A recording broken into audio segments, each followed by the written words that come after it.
Hoy os voy a presentar una marca que me encanta y que es una de estas marcas que si la conoces bien y conoces bien al fundador y te has informado bien sobre lo que significa, probablemente te vaya a encantar. Así que ese es mi trabajo de hoy, explicaros por qué me encanta MBNF y por qué creo que os va a encantar a vosotros también.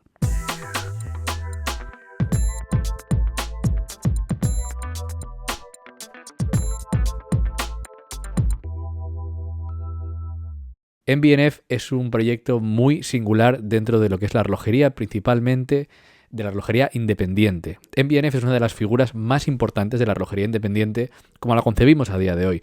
Y para muchos es el motivo, junto con, por ejemplo, marcas como Richard Mille, de el que se haya puesto de moda la relojería independiente otra vez. Max Busser, que es el fundador de MBNF es Max Busser and Friends, que los Friends ya llegaremos a ello, pero MBNF, Max Busser, es una persona muy singular, que trabaja de una manera muy singular. Es un creador extremadamente creativo y que pues ha llevado sus sueños de niño, de ingeniero, a crear unas máquinas de dar el tiempo, que lo último que hacen es dar el tiempo, aunque lo hacen de manera muy precisa, pero lo principal es que son esculturas en la muñeca. Vamos a descubrir un poco qué es MBNF, por qué es importante, qué tipo de relojes hacen, qué tipo de filosofía tienen y cómo Max Busser y MBNF han marcado el camino para un montón de marcas que han venido detrás. Vamos a descubrirlo. Os dejo con este pequeño fragmento de un vídeo que sacaron, que os animo a verlo. Os dejaré un montón de links en la descripción con un montón de vídeos sobre MBNF, muy interesantes. Uno de Teddy Baldassar, que lo visitó hace un par de meses, en septiembre, visitó la manufactura. Tenéis un Talking Watches con Jack Forster, que vamos, es un videazo increíble. Y el link a este vídeo que os dejo, que es visitando la manufactura de MBNF, que es un antiguo palacete en la parte vieja de Ginebra. But if you ask me, I think it must be a secret laboratory where mad scientists work on strange creations. I've been told they have magical sculptures that can bend time and space, special machines that come from the past. And after what must be days and days of hard work, the experiments finally bring to life incredible creatures. All it takes is a blank page, some inspiration, and a little help from their friends. Because the scientists are not alone in this quest. I've seen many of their friends come to this house to push the boundaries of imagination. Hurry up, sweetheart. There's only people making watches in there.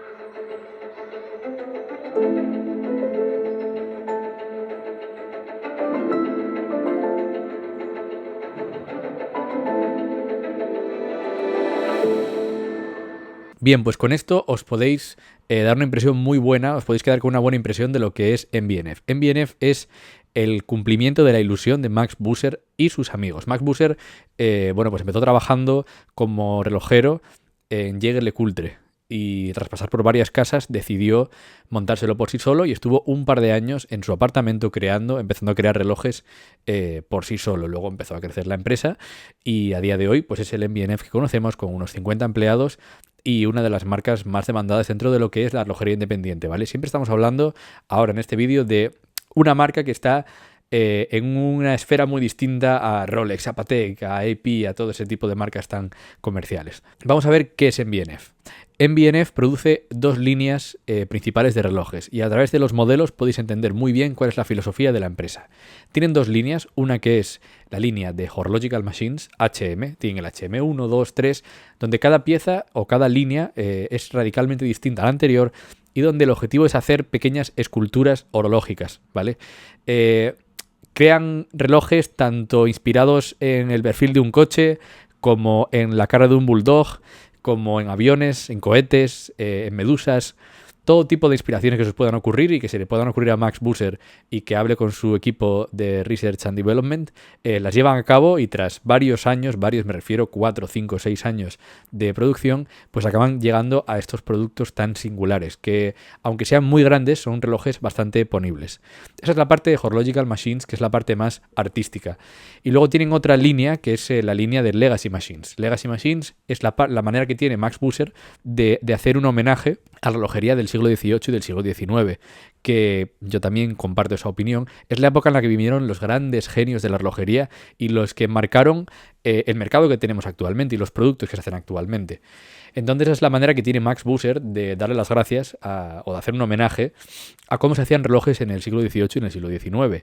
Y eso es lo que caracteriza a estas Legacy Machines, que principalmente pues las distinguiréis porque tienen una esfera, son un reloj, digamos, al uso, aunque algunas son levemente tridimensionales, no son absolutamente tridimensionales como las Horological Machines, sino que son un poco más al uso, con esferas, subesferas y demás, y suelen tener ese balance flotando, que eso es una parte que suele estar por detrás en el movimiento y ellos lo modifican para ponerlo justo que se vea, que sea visible en la esfera y que es la parte, digamos, como principal del diseño o la más distintiva. Tienen una serie de Legacy Machines distintas, hablaremos de un par ahora muy interesantes, pero esa es la distinción principal entre Horological Machines y Legacy Machines. Y luego en el medio tienen unas ediciones que son las MAD Edition. MAD significa Mechanical Art Devices, ¿vale? Es un poco la idea de esto de las Horological Machines, pero bueno, tienen una línea de relojes dentro de lo que son las MAD Editions. No vamos a hablar de la MAD House, donde tiene un montón de piezas y es complicado y no es lo principal en este vídeo, que es transmitiros bien la información de por qué MB&F es importante. Y las MAD Edition son relojes que han sacado pues de manera relativamente reciente y son modelos asequibles dentro de lo que es el resto de piezas. Son relojes, creo que son de 2.500 francos suizos a 3.000 francos suizos, que empezaron siendo solo para Friends and Family y que fueron ampliándolo y ahora los venden por subasta. Por rifa. Hace poco que se hizo la última rifa de la versión verde. Y nada, son movimientos Miyota modificados con un rotor unidireccional que gira rapidísimo y que de ahí viene la parte, digamos, más MAD del reloj característica. También tienen un display digital de la hora en la parte, digamos, según lo ves, como un reloj de conductor de coches. Muchos relojes de las Horological Machines y las MAD Editions tienen esa manera de ver la hora, no es por arriba, sino que aprovechan la tridimensionalidad del movimiento con dos aros que van girando y que te van diciendo cuál es la hora y cuáles son los minutos.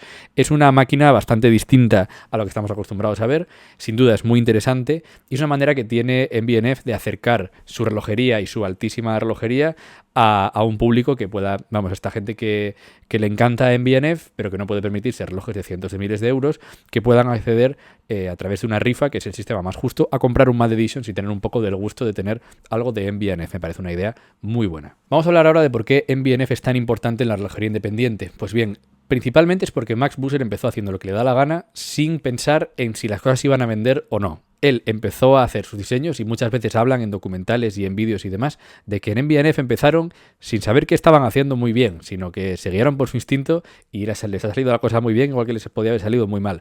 Pero con ese nivel de creatividad y de convicción era muy difícil que alguien como Max Busser y al grupo de gente que se rodeó le salieran las cosas mal. Entonces, MB&F es muy importante porque fueron un poco pioneros en hacer este tipo de locuras de relojes que nadie entendía muy bien y al principio la gente decía, pero este hombre está medio loco, ¿qué está haciendo aquí con estas piezas? Y luego se fue creando esa imagen y ese discurso entre lo que es la prensa, redes sociales y demás y dijeron, vale, es MB&F, estas son las cosas que hace. Y por ejemplo, MB&F fue el que puso en el mapa a François Paul Journe, ¿vale? Fue uno de los que reconoció en un momento temprano el talento de F.P. Journe cuando había justo creado su marca y fue el que hizo una colaboración con él para darle un poco a conocer y fue el que básicamente puso a F.P. Journe en el mapa sin quitar nada de, digamos, valor al talento impresionante de F.P. Journe, uno de los relojeros, de los maestros relojeros más talentosos que tenemos vivos en el mundo de la relojería y en la historia en general. Pero MB&F fue un pionero dentro de lo que es hacer relojería independiente sin pensar en lo que se va a vender o lo que no se va a vender, sin grandes campañas de marketing, simplemente haciendo lo que él quería de su imaginación y de sus pasiones. Después pasaron años, ya digamos, estamos hablando que pasa 2013, 2014, 2015, las Horological Machines tienen un público muy característico, que ahora son los Friends de MB&F, de Max Busser and Friends, y que son los clientes, digamos, más top de la marca, donde muchos pues conocen a Max Busser. Yo diría que la mayoría conocen a Max Busser personalmente, hablan con él porque son, al final son pocas piezas, muchos clientes tienen varias piezas y bueno, es una familia bastante pequeña. Y luego está la parte de Legacy Machines que no se vendían al principio, ¿vale? Les costaba mucho cubrir los costes de producir las Legacy Machines porque no se vendían. Y según comenta Max Busser, llegó 2020, llegó la pandemia y la gente dijo, pero ¿y este Legacy Machine con este balance aquí flotando y tal? A por ello.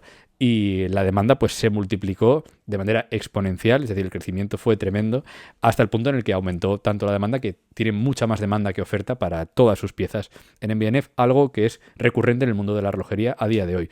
Pero bueno, no fue algo buscado ni una gran estrategia de marketing ni posicionamiento ni nada por el estilo, como sí que buscan otras empresas, sino que en el caso de MBNF fue una cosa natural. MBNF, yo creo que el gran valor que tienen es que no te hace falta más que ver un par de vídeos de Max Busser hablando para ver su ilusión y cómo MBNF es la realización de su creatividad. Y creo que por eso es tan importante que, aunque un reloj te parezca ligeramente feo, digamos, porque al final esto son obras de arte, de lo que estamos hablando, no estamos comparando esto con un Tudor, ¿vale? Aunque te parezca ligeramente feo, o aunque dijeras, por este dinero nunca me lo podría comprar, o nunca me lo pondría aunque me lo pudiera comprar. Creo que MBNF tiene un valor intrínseco, tanto como marca, como Max Busser como persona, dentro de la industria relojera, que hay que apreciarlo y que no de ninguna manera se puede despreciar como, sí, esos relojes feos y caros que pasan muchas veces. A mí no me gusta que se haga eso, sobre todo con una persona como Max Busser, que es tan relevante y tan creativa. La creatividad siempre hay que hacerla crecer y volar para ver hasta dónde nos lleva, porque así es como viene el progreso. Daros cuenta que MBNF empezó no pudiendo vender sus relojes porque a la gente no le gustaba hasta que entendieron que, como suele pasar con la mayoría de ideas rompedoras, que hasta que no se entienden bien no crecen, que esto tiene un valor intrínseco tremendo por la creatividad y por el hecho de ser pioneros. Vamos a hablar de dos modelos en particular que reflejan muy bien lo que es MBNF, aparte del espíritu colaborativo que tienen, por ejemplo, con Moser, que recuperan un poco en ese estilo del siglo XVIII, siglo XIX, lo que es básicamente el espíritu de colaboración en la industria relojera, incluso también en el siglo XX, que me parece muy bonito y que no todo tiene que ser manufactura, in-house.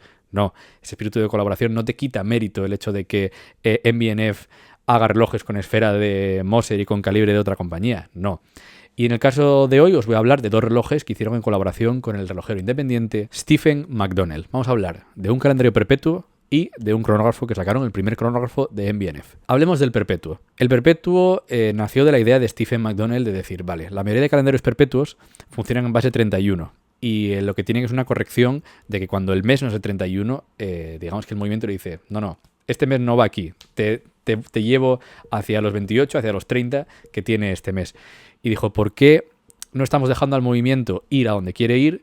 ¿Y por qué estamos creando un movimiento en base a 31? Y lo que hizo fue Stephen McDonnell crear un movimiento con un calendario perpetuo en base 28 que luego tuviera ese extra hacia el 30 o el 31 en el resto de meses que coincidiera. Lo cual es una manera pues mucho más natural de hacer un calendario perpetuo que haciéndolo en base 31.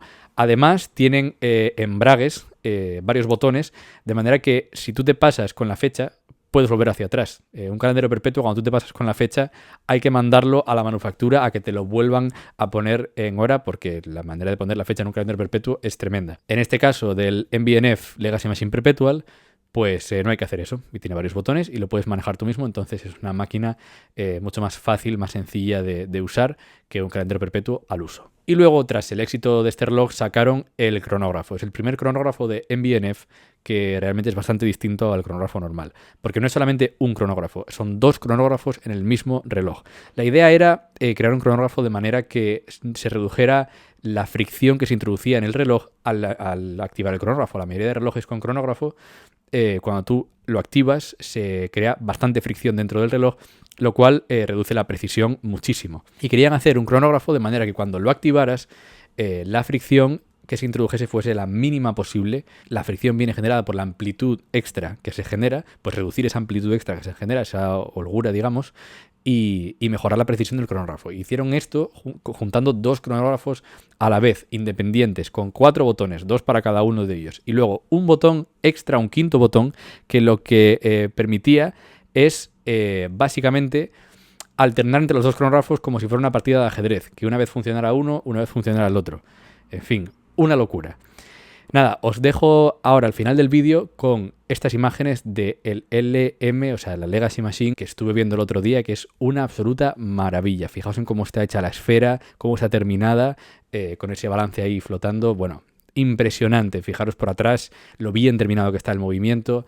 En fin, una absoluta pasada de reloj que pude ver el otro día y pude disfrutar. En fin, esto es en línea del libro que sabéis que estoy preparando y que ya estoy haciendo de fotografías de marcas independientes. Seguiremos hablando de marcas independientes, así que dejadme saber de qué queréis que hable la próxima vez. Probablemente sea Def Billon, así que ahí tienes la pista si te has quedado hasta el final de este vídeo. Un saludo y nos vemos en el próximo vídeo.